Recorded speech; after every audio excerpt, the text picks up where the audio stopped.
गलत तरीके के आंकड़े पेश करके और गलत जो तरीके की इन्होंने फर्म्स खोली हुई थी उनका खुलासा होने के बाद शेयर तो ऑटोमेटिकली गिरना ही है। तो ये जानना चाह रहे थे, पूरी देश की जनता जानना चाह रही है कि अचानक जो है ये शेयर्स में गिरावट क्यों आई, इतनी गिरावट, और उनकी वजह से जो स्टॉक मार्केट है उनको भी पूरा क्रैश हो गया। नमस्कार, मैं राशिका आप सभी का स्वागत करती हूं आपके पसंदीदा चैनल हैप्पीनेस इंडिया में। इस वक्त मैं मौजूद हूं कांग्रेस कार्यालय में और मेरे साथ मौजूद हैं अजय यादव जी। तो सर, सबसे पहले बहुत बहुत धन्यवाद अपना समय हमारे चैनल को देने के लिए। सर, मुझे ये बताएं, कल राहुल गांधी जी ने कुछ बयान दिए कि मोदी जी और अडानी का कुछ रिश्ता है, तो इस पर आप क्या कुछ कहना चाहेंगे? देखिए, राहुल गांधी जी ने जो भी बातें कही हैं, जो उन्होंने भारत जोड़ो यात्रा की थी, उस वक्त बहुत सारे लोगों ने इस बात के लिए बड़े उत्सुक थे कि अडानी जी जो कि 609 नंबर पे थे, जो अमीर लोगों की जो लिस्ट है उसमें अचानक नंबर 2 पे कैसे पहुंच गए और उनको इस प्रकार से सरकार मेहरबान क्यों है। ख़ास तौर पे अगर आप देखेंगे, चाहे पोर्ट्स हों, चाहे एयरपोर्ट्स हों, आपके चाहे सी पोर्ट्स हों, चाहे आपका इलेक्ट्रिसिटी का डिपार्टमेंट हो, चाहे आपका कोल का डिपार्टमेंट हो, सब जगह जो है सरकार मेहरबान क्यों है। और ये बात सर्वविदित है कि अडानी और प्रधानमंत्री मोदी जी के खास रिश्ते रहे हैं और उनको साथ एरोप्लेन में बैठे हुए भी एक तस्वीर जो है साझा की थी राहुल गांधी जी ने। और अगर आप देखेंगे कि अडानी जी को ऑस्ट्रेलिया में भी और इवन जो है आपके श्रीलंका के अंदर भी जो है वहाँ के बल्कि राष्ट्रपति ने ये भी उनको कहना पड़ा कि उनके ऊपर दबाव डाला जा रहा है कि उनको जो है प्रधान PMO ऑफिस से कि उनको जो है कॉन्ट्रैक्ट दिया जाए किसी प्रकार का। तो जो आरोप राहुल गांधी जी ने लगाए हैं वो तथ्यों के आधार पर लगाए हैं और मैं समझता हूँ कि इस बारे में सरकार को विस्तार में, जैसे कि राहुल गांधी जी ने उनसे ये प्रश्न किया है कि भी जिस देशों में प्रधानमंत्री जी गए हैं उनके बाद तुरंत वो क्यों गए हैं, वहाँ पर उनको कितने कॉन्ट्रैक्ट मिले, ये भी पूछा भी कितनी बार साथ गए हैं। तो जो उनने प्रश्न रखे हैं, देखिए प्रश्न आप कर सकते हैं सरकार से जी, बिल्कुल, लेकिन आजकल जो है कुछ मीडिया के लोग हैं वो प्रश्न विपक्ष से रखते हैं। जो कल राहुल गांधी जी ने जो बात कही है मैं उनसे इत्तेफाक रखता हूं और मैं समझता हूं सरकार को अपनी सफाई देनी चाहिए। जी, बिल्कुल देनी चाहिए सरकार को सफाई। अचानक देखा गया कि हिंडनबर्ग का रिपोर्ट आया और अडानी के पूरे शेयर्स डाउन हो गए, उनके ऊपर मनी लॉन्ड्रिंग और न जाने तमाम चीज़ें का आरोप लगा है। और आज कल देखा गया है कि फिर से उनके शेयर्स में उछाल देखने को मिला है 8% का, और जो वो 22वें नंबर पे थे 17वें नंबर पे आ गए हैं। तो ये अचानक शेयर्स का ऊपर नीचे होने की वजह? देखिए, ऐसा है कि अडानी जी ने कई नकली जो है फर्म्स खोली हुई थी जी, बिल्कुल, और हिंडनबर्ग की जो दस्तावेज जो उन्होंने पेश किए हैं, अगर शेयर गिरे हैं तो उनने जो शोध किया है, जो उन्होंने सारी बातें रखी हैं, जो अचानक 2 नंबर से और नीचे चले गए, 22 नंबर पर चले गए। अब उछाल ऊपर नीचे आना ठीक है, लेकिन 2 नंबर से इतने नीचे जाने का मतलब क्या है? आप देखेंगे कि उनकी जो है करीबन 35% उनके शेयर्स में गिरावट आई है।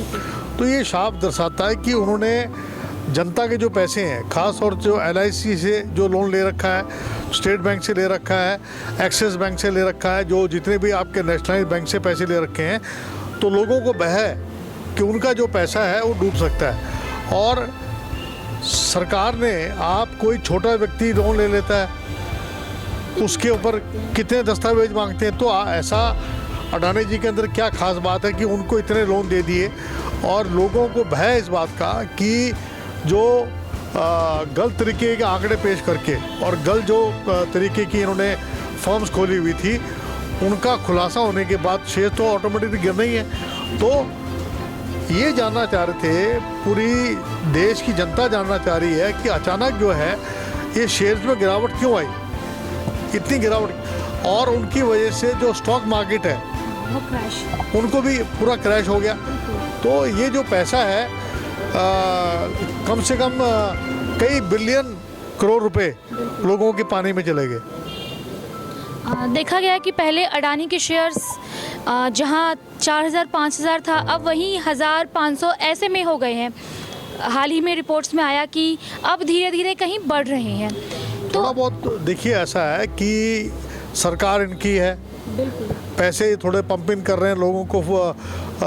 इस बात के लिए पर्दे के पीछे से बात चल रही है कि आप कुछ इन्वेस्टमेंट कीजिए, आप तो थोड़ा बहुत बढ़ी है, लेकिन जितनी गिरावट हुई है उतना बड़ा नहीं है। और मुझे लगता है कि इसमें सरकार का पूरा सपोर्ट उनके साथ है। तो थोड़ा बहुत अगर बढ़ भी गया है तो उससे कोई लोगों की भरपाई नहीं हो पाई है जितना नुकसान लोगों को हुआ है। सर, अभी हाल में बजट आया, तो बजट पे क्या कहेंगे? इससे आम जन खुश हुए या फिर क्या हुआ? देखेंगे, रोजगार के लिए कुछ नहीं है। मनरेगा में 17,000 करोड़ रुपए कम कर दिए। आपके शिक्षा के क्षेत्र में 4.56% डाउन कटौती कर दी। आपके चिकित्सा में 4.56% 6-7% करी है। और आपके एग्रीकल्चर के अंदर कम करी है। आपका जो सरकार को बीमा के अंदर जो पैसे जो दिए जाते थे उसमें कटौती की गई है। तो और जो ये स्लैब सिस्टम बनाया है इन्होंने, उसमें 7 लाख तक में आप कोई भी सेविंग ही नहीं कर पाएंगे।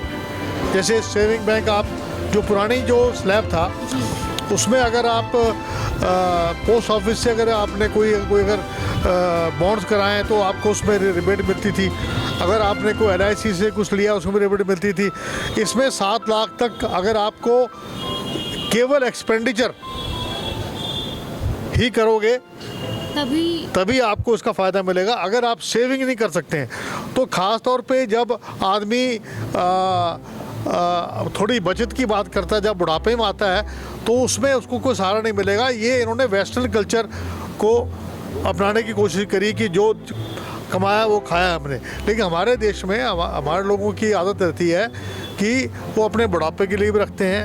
कोई आदमी घर लेना चाहता हो, लोन्स जो हाउस लोन्स है उसमें उसमें कोई राहत नहीं दी, केवल इलेक्ट्रॉनिक आइटम्स पे इन्होंने दी है। आपके आटा, दाल, घी, उस पर उसी GST जो बरकरार है। तो लोगों को जो है जो राहत मिलनी चाहिए थी उतनी राहत नहीं मिली है।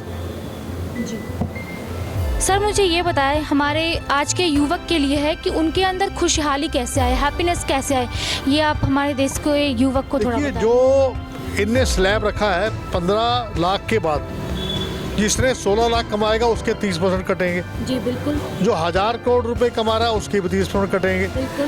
जो मध्यम वर्ग की जो इंडस्ट्रीज हैं, जो 50 करोड़ की होती हैं, 100 करोड़ की होती हैं, जो स्मॉल स्केल इंडस्ट्रीज हैं, उनके लिए कोई पैकेज होना चाहिए था। जी, उनके ताकि जो ही नहीं रखा गया, ताकि जो नौजवान हैं वो अपने छोटे लोन लेके अपना काम कर सकें।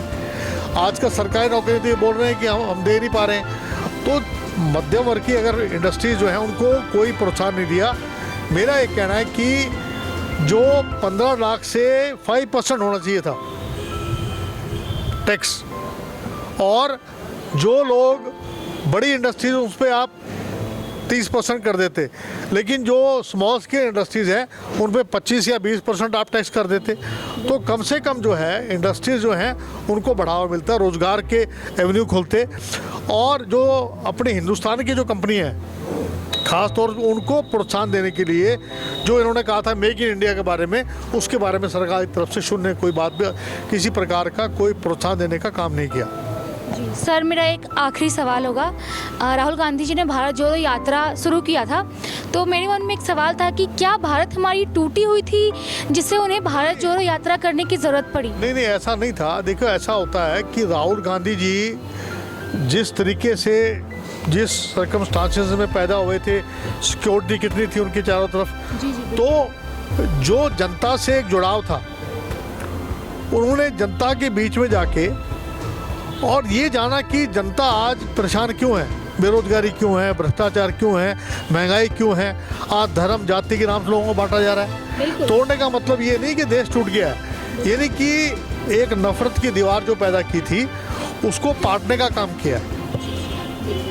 बहुत बहुत धन्यवाद। तो ये थे हमारे साथ अजय यादव जी, जिन्होंने अपनी बातों को स्पष्टता से रखी और बताया कि क्या करने की ज़रूरत है और क्या नहीं करने की ज़रूरत है। तमाम इसी तरह के अपडेट के लिए हमारे चैनल हैप्पीनेस इंडिया के साथ जुड़े रहें और हमारे चैनल को सब्सक्राइब करना ना भूलें। धन्यवाद।